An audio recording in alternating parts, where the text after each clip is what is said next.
आज के वीडियो में संघ कार्डेटा पर आधारित संपूर्ण एमसीक्यू आपको समझाएंगे। तो पूरी जानकारी के लिए मेरा पूरा वीडियो लास्ट तक देखिए और यदि अभी तक हमारे चैनल को सब्सक्राइब ना किया हो तो सब्सक्राइब जरूर कर लीजिए। चलिए पहले क्वेश्चन को लेते हैं। ब्रैंकियोस्टोमा में जल की धारा उत्पन्न होती है। देखिए आपको बता दें कि ब्रैंकियोस्टोमा कहो चाहे एम्फिऑक्सिस कहो, दोनों एक ही बात है। तो ब्रैंकियोस्टोमा में जल की धारा उत्पन्न होती है, किसके द्वारा उत्पन्न होती है? ऑप्शन इसमें सही होगा पहला, रोमाभि के द्वारा या बाइसीलिया के द्वारा उत्पन्न होती है। आपको बता दें कि ब्रैंकियोस्टोमा में मुख के चारों तरफ सीलिया पाई जाती हैं, यानी मुख के चारों ओर रोमाभियुक्त या सीलिएटेड सिराई पाए जाते हैं। सीलिएटेड सिराई और सिराई संवेदी होते हैं या सेंसरी होते हैं, और इनके जो रोमाभि होते हैं, जो सीलिया होते हैं, ये जल धारा उत्पन्न करने का कार्य करते हैं। फिर अगले क्वेश्चन पर आते हैं। एम्फिऑक्सिस के निषेचित अंडे से संबंधित निम्नलिखित कौन सा कथन सत्य है? अब एम्फिऑक्सिस यहाँ लिखा है, चाहे ब्रैंकियोस्टोमा लिखा होता तब भी यही क्वेश्चन है। तो इसमें आंसर कौन सा सही होगा? Which of the following statements regarding the fertilised egg of amphioxus is true? Answer इसमें सही होगा पहला, पृष्ठीय वर्धमान नोटोकार्ड का निर्माण। आपको बता दें कि जो नोटोकार्ड है, नोटोकार्ड के निर्माण की प्रक्रिया नोटोजेनेसिस कहलाती है। यह मैंने लेक्चर में आपको समझाया भी था। और एम्फिऑक्सिस में नोटोकार्ड का निर्माण पृष्ठीय वर्धमान या डॉर्सल क्रिसेंट के द्वारा होता है। फिर नेक्स्ट क्वेश्चन है, निम्नलिखित में से कौन सजीव कार्डेट है परंतु कशेरुकी नहीं है? ऐसा कौन सा सजीव है इनमें से जो कार्डेट तो है लेकिन कशेरुकी नहीं है? Which of the following is a chordate but not a vertebrate? Answer इसमें सही होगा डी, एम्फिऑक्सिस। आपको बता दें कि एम्फिऑक्सिस जो है ये उपसंघ सिफेलोकार्डेटा के अंतर्गत आता है। सिफेलोकार्डेटा के अंतर्गत। नेक्स्ट क्वेश्चन है, एम्फिऑक्सिस संबंधित है। अभी देखिए क्वेश्चन मैंने आपको समझाया भी था, उसी पर आधारित क्वेश्चन है। तो इसका आंसर होगा सिफेलोकार्डेटा से संबंधित है। नेक्स्ट क्वेश्चन है, एम्फिऑक्सिस का कौन सा लक्षण सत्य है? विच character of amphioxus is true? चार ऑप्शन दिए गए हैं, कौन सा ऑप्शन सही होगा इसमें? ऑप्शन सही होगा पहला, ओरल हुड की उपस्थिति, यानी प्रेजेंस ऑफ ओरल हुड, ये सत्य है। नेक्स्ट क्वेश्चन है, एम्फिऑक्सिस में मायोटोम्स की अनुमानित संख्या है। जल्दी से सोचिए और बताइए। जो एम्फिऑक्सिस होता है, जो ब्रैंकियोस्टोमा होता है, उसमें approximate number of myotomes in amphioxus is? Answer इसमें सही होगा सी, 60 होती है। आपको बता दें कि एम्फिऑक्सिस की जो मांसपेशियां होती हैं, ये विशिष्ट मेटामेरिक विभाजन प्रदर्शित करती हैं या मेटामेरिक रिगमेंटेशन प्रदर्शित करती हैं, रिगमेंटेशन। और इनमें वी आकार के मांसपेशीय खंड पाए जाते हैं, मसल सेगमेंट पाए जाते हैं वी आकार के, जिसे मायोटोम्स कहा जाता है। और इनकी संख्या लगभग में 60 से 62 होती है। लेक्चर में आपको समझाया भी था कि मायोटोम्स किसे कहते हैं। नेक्स्ट क्वेश्चन है, कौन प्रकाश उत्सर्जित करता है? हर्डमानिया, एसिडिया, क्योना, Pyrosoma? Which of the following shows illuminations? Answer इसमें सही होगा डी, पायरोसोमा। आपको बता दें जो पायरोसोमा है ये कार्डेटा संघ के उपसंघ यूरोकार्डेटा का एक समुद्री जंतु है। जो कार्डेटा संघ है उसके उपसंघ यूरोकार्डेटा का समुद्री जंतु है पायरोसोमा, और यह प्रकाश उत्सर्जित करता है। इसीलिए यह एक जयो प्रदीप्त जंतु है, यह बायोल्यूमिनेसेंट जंतु कहलाता है। नेक्स्ट क्वेश्चन है, बेलनोग्लॉसस को सामान्यतया जाना जाता है, किस रूप में जाना जाता है? Balanoglossus is commonly known as?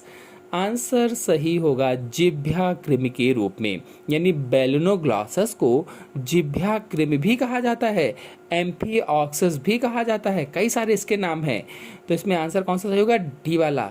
आपको बता दें कि जो बेलनोग्लॉसस है इसके शरीर के 3 भाग होते हैं मुख्य रूप से। एक तो सुंड यानी प्रोबोसिस, दूसरा कॉलर और तीसरा धड़ यानी ट्रंक। ये मैंने लेक्चर में अच्छे से संरचना में समझाया था। और इसमें जो प्रोबोसिस है ये जिह्वा के रूप में दिखाई देती है, इसीलिए इसे जिह्वा कृमि कहा जाता है। नेक्स्ट क्वेश्चन है, बेलिनोग्लॉसस का लार्वा है। लार्वा ऑफ बेलिनोग्लॉसस इज, आंसर सही होगा इसमें से सी, टॉर्नेरिया। जो लार्वा होता है ये बेलिनोग्लॉसस का लार्वा है। ये भी लेक्चर में समझाया था कि जो बेलिनोग्लॉसस है ये हेमिकार्डेटा से संबंधित जीव है और इसका टॉर्नेरिया लार्वा इकाइनोडर्मेटा जो संघ होता है उस संघ के जो बाइपिनेरिया लार्वा है उससे समानता रखता है। ये क्वेश्चन पूछा जा सकता है। जो टॉर्नेरिया लार्वा है बेलिनोग्लॉसस का ये किससे समान रखता है? ये इकाइनोडर्मेटा संघ के जो बाइपिनेरिया लार्वा था उससे समानता रखता है और इसे कशेरुकी व अकशेरुकी के बीच की कड़ी माना जाता है। बहुत इंपॉर्टेंट पॉइंट है, याद रखेंगे। अब अगला प्रश्न है, टोर्नेरिया किसका लार्वा है? देखिए उसी क्वेश्चन को इस तरह से पूछ लिया। तो Tornaria is a larva of Balanoglossus. Next question है, अधोगामी रूपांतरण विशिष्ट लक्षण है। Retrogressive metamorphosis is characteristic of, answer इसमें सही होगा पहला यूरोकार्डेटा।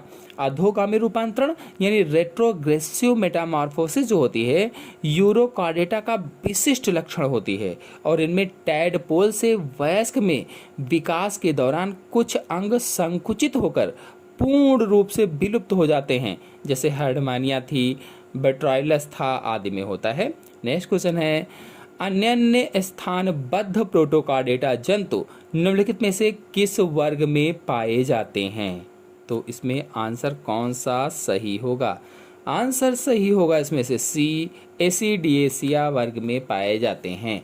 आपको बता दें कि एसिडिएसिया प्रोटोकार्डेटा का एक समूह, एक वर्ग है कह लीजिए, और यह यूरोकार्डेटा या ट्यूनिकेटा उपसंघ के अंतर्गत आता है और इस वर्ग के जो जंतु होते हैं वो स्थानबद्ध होते हैं और इनके वयस्क में पूंछ, नोटोकार्ड तथा तंत्रिका रज्जु का अभाव होता है, नहीं पाई जाती हैं, जैसे हर्डमानिया था, इसिडिया था आदि जंतुओं में। नेक्स्ट क्वेश्चन है, हेमिकार्डेट में प्रजनन मुख्यतया होता है अलैंगिक, मुकुलन, लैंगिक, पुनर्जनन। Reproduction in hemichordate is mainly, answer सही होगा इसमें से सी, लैंगिक होता है, लैंगिक। आपको बता दें कि जो हेमिकार्डेट हैं इनकी संरचना कैसी है? द्विपक्षीय होती है, द्विपक्षीय, और इनका शरीर 3 भागों का बना होता है, शोषण नलिका, कॉलर और ट्रंक का बना होता है और इनमें प्रजनन सामान्य रूप से लैंगिक ही होता है। नेक्स्ट क्वेश्चन है, यूरोकार्डेटा में उत्सर्जन होता है किसके द्वारा? Excretion in urochordates is occurred through, answer इसमें सही होगा डी, न्यूरल ग्रंथि, पाइलोरिक ग्रंथि और नेफ्रोसाइट्स के द्वारा होता है। अब देखिए यूरोकार्डेटा उपसंघ है तो इसके अंदर कई सारे जंतु आते हैं, तो इसमें से किसी में न्यूरल ग्रंथि में, किसी जंतु में पाइलोरिक ग्रंथि से और किसी जंतु में नेफ्रोसाइट्स के द्वारा उत्सर्जन होता है।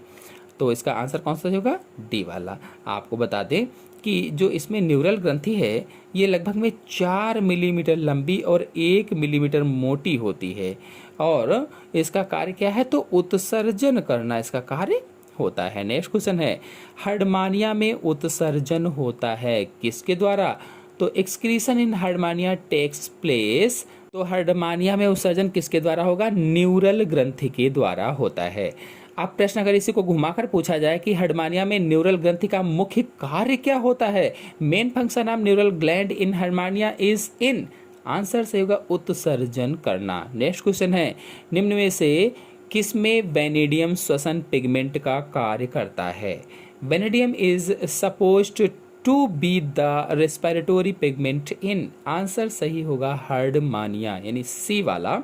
आपको बता दें कि वेनेडियम जो है ये हर्डमानिया में प्राकृतिक रूप से पाया जाता है। वेनेडियम हर्डमानिया के अंतर प्राकृतिक रूप से पाया जाता है। जब मैंने हर्डमानिया का लेक्चर बताया था तो उसमें पढ़ाया था आपको, और यह श्वसन पिगमेंट का कार्य करता है या रेस्पिरेटरी पिगमेंट का कार्य करता है। नेक्स्ट क्वेश्चन है, हर्डमानिया की बाह्य आकारिकी में वह कौन एकल सबसे महत्वपूर्ण लक्षण है जो इंगित करता है कि वह एसिडेसिया में आता है?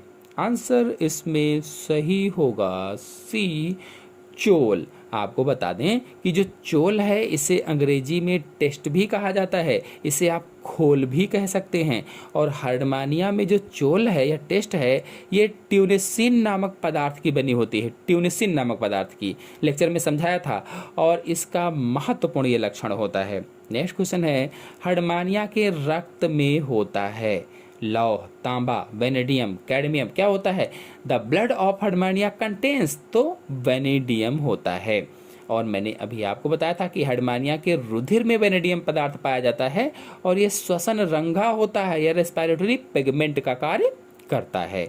नेक्स्ट क्वेश्चन है, हर्डमानिया में किसके द्वारा उत्सर्जन होता है? Excretion in Herdmania takes place by. Answer इसमें सही होगा न्यूरल ग्रंथि के द्वारा होता है। और न्यूरल ग्रंथि जो है ये कशेरुकी के जो पिट्यूटरी ग्रंथि होती है उसके समजात होती है। कशेरुकी जो जंतु होते हैं, जो वर्टिब्रेट एनिमल होते हैं, उनमें जो पिट्यूटरी ग्रंथि पाई जाती है उसके समजात होती है या होमोलॉगस होती है। नेक्स्ट क्वेश्चन है, स्थिरण पिंडिका पाई जाती है। Fixation papillae are found in ascidian larva में पाई जाती है। और आपको बता दें इस जो यह संरचना है इसको किसी वस्तु या स्थान से जुड़ने में सहायता करती है, यानी इस जंतु को किसी वस्तु या स्थान से जुड़ने में हेल्प करती है। नेक्स्ट क्वेश्चन है, चक्रांग होता है किसमें? Wheel organ is present in. Answer सही होगा इसमें से डी, एम्फिऑक्स में। ये अभी पिछले वीडियो कल में ही पढ़ाया है आपको। तो चक्रांग किसमें होगा? एम्फिऑक्स में पाया जाता है और यह भोजन ग्रहण करने का कार्य करता है, यानी पाचन तंत्र का एक प्रमुख अंग होता है चक्रांग और भोजन ग्रहण करने का कार्य करता है। नेक्स्ट क्वेश्चन है, एंसर का एग रोलिंग बर्ताव फिक्स्ड एक्शन पैटर्न का एक उदाहरण है। यह संबंधित है, किससे संबंधित है? तो आंसर सही होगा इसमें से पहला, कॉनरैड लॉरेंज से संबंधित है। आपको बता दें कि फिक्स्ड एक्शन पैटर्न व्यवहार के बारे में कॉनरैड लॉरेंज ने बताया था और इन्होंने एंसर के एग रोलिंग की व्याख्या भी की थी। नेक्स्ट क्वेश्चन है, ब्रेंकियोस्टोमा में oocyte को कहते हैं। The oocyte on Branchiostoma are said to be. Answer सही होगा इसमें से पहला, ओलिगोलेसिथल कहते हैं, ओलिगोलेसिथल। आपको बता दें oocyte या एग में जब यॉक की मात्रा सामान्य से कम होती है या सामान्य से कम रहती है तो इसे ओलिगोलेसिथल कहा जाता है या माइक्रोलेसिथल कहा जाता है। और ब्रेंकियोस्टोमा में ऐसा ही oocyte पाया जाता है जिसमें यॉक की मात्रा सामान्य से कम होती है। नेक्स्ट क्वेश्चन है, एम्फिऑक्सिस का अंडाणु है।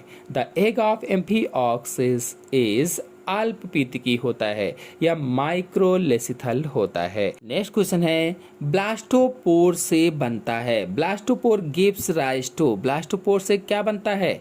इसमें आंसर कौन सा सही होगा? जल्दी से सोचिए और बताइए कि ब्लास्टोपोर से किस चीज़ का निर्माण होता है। इसका आंसर बताइए, आप लोग बताइएगा कमेंट बॉक्स में कि ब्लास्टोपोर से किस चीज़ का निर्माण होता है। नेक्स्ट क्वेश्चन है, कौन कथन सत्य है? ऐसा कौन सा इसमें कथन है जो सत्य है? तो आंसर सही होगा इसमें से पहला, प्रोटोकार्डेटा समुद्री जंतु होते हैं या प्रोटोकार्डेटा समुद्री होते हैं। आशा है आप सभी लोगों को वीडियो पसंद आया होगा। पसंद आया हो तो वीडियो को लाइक और शेयर कीजिए। चैनल पर नए हैं तो चैनल को सब्सक्राइब कर लीजिए। धन्यवाद।